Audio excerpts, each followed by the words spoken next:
There's a lot of people crying about the MLB All-Star Game turning into the Savannah Bananas. And it's one big joke. Says who? Nick Castellanos? Nick Castellanos says Trey Turner, says some of the Phillies.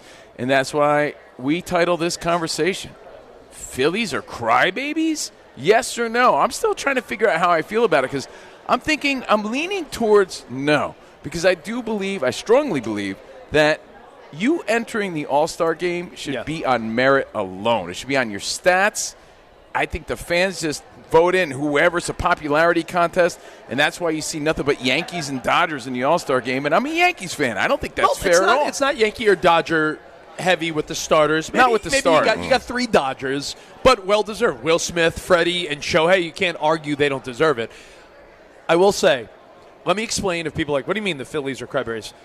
The Phillies, when I say Phillies, Trey Turner, Nick Castellanos, and some of the leaders on that team are saying it's a joke that Brewers rookie pitcher Misarowski, Jacob Misarowski, is on the All-Star team.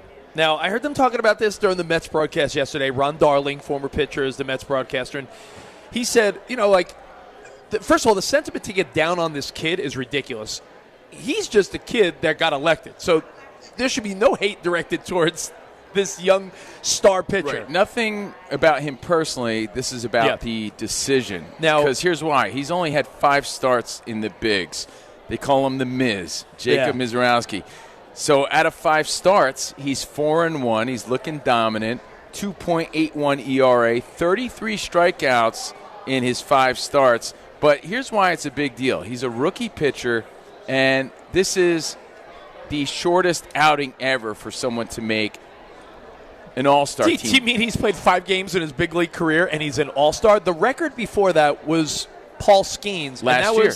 And that was 11. And people at that time were like, he's got the goods. We remember him at LSU. Yeah, he was a star. No one batted an eye at that selection last year because he came out so dominant, was so highly touted, was throwing gas, throwing cheese, huge star in Pittsburgh. So no one said anything about that, but he became the guy with the shortest amount of starts, 11 starts. So this is 5 starts, and it gets people talking.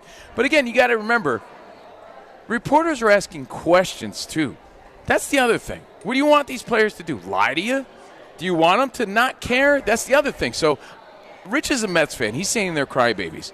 That is the overall sentiment here. I'm saying I'm glad they care. All right. And I'm actually surprised that they're speaking out this way. It's almost refreshing because baseball players are usually reserved and boring. Well, here's my thought. Like you always say, as the tortilla girl would say, why not both flour and corn tortillas?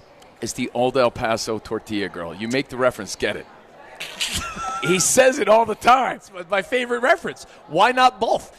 They could be crybabies with a point, right? Like, how many times have you bitched and complained about something where you seem like, hey, man, he's complaining? But you're right. Behind the scenes, they call us complaino and bitch. That's not true. Because we do. We complain a lot because sometimes, and I hate this saying, I hate it more than anything, but you hear it at the workplace all the time. Squeaky wheel gets the oil, gets the grease, whatever it is. I'm the furthest thing from a complainer. But sometimes you have to speak up when you see an injustice.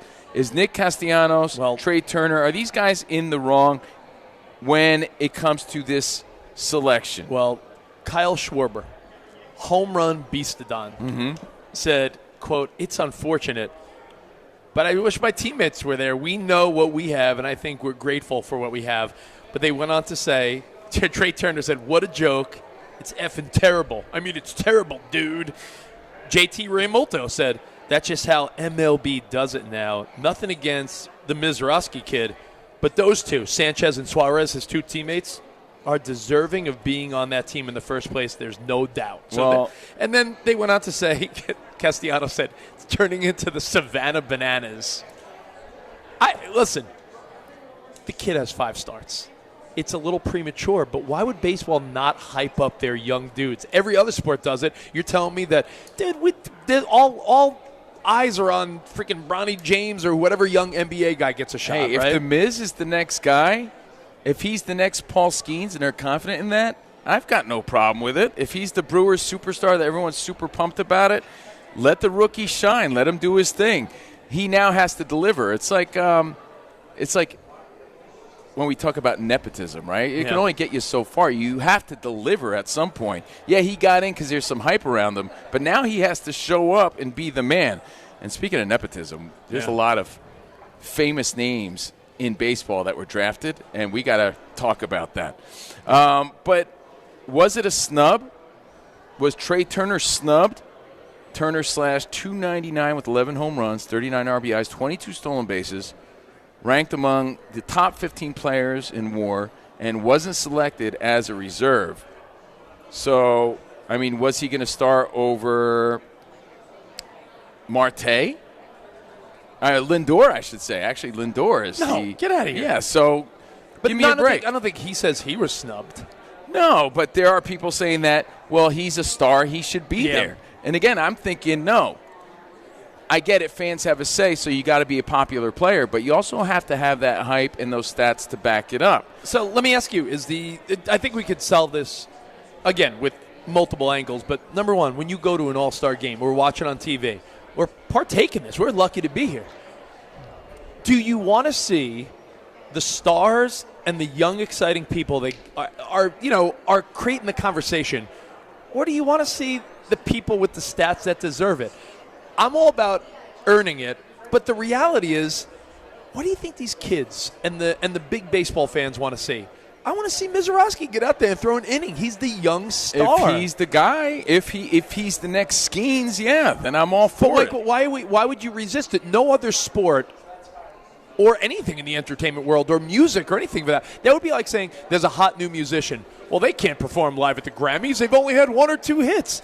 No, because if they're the hot S at the time, put them out there. If you're the National League, you're telling me that you wouldn't want Skeens and Misiorowski at least throwing an inning in the All-Star game? Well, here's the thing. Everybody has a different path in life. You see that guy at the office, you hate on him because he got promoted quickly. Hey, maybe he's a rock star and you're not. That's just the truth.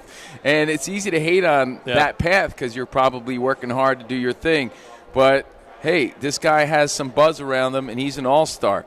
Now, when it comes to Castellanos, who's a little salty about it, again, it's turning into the Savannah Bananas. Would you say Castellanos is best known for him always being up when something weird happens, right? Isn't that his reputation? Yeah. Is he going to start over PCA? No. Kyle Tucker? No. Acuna Jr.? No.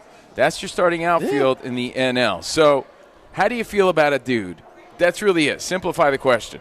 How do you feel about a dude with 5 starts making the MLB All-Star team? See, is that a joke, or is that, hey, everybody has a different path? I think there's also the layer of a lot of people, pitchers especially, opt to, I'm not going to throw that day, or I'm coming off a short rest. I'll take the honor, but I dip out. And if that's the case, I don't know what it's. Again, it's the All-Star game. We want to see the excitement. I'm all for this kid playing.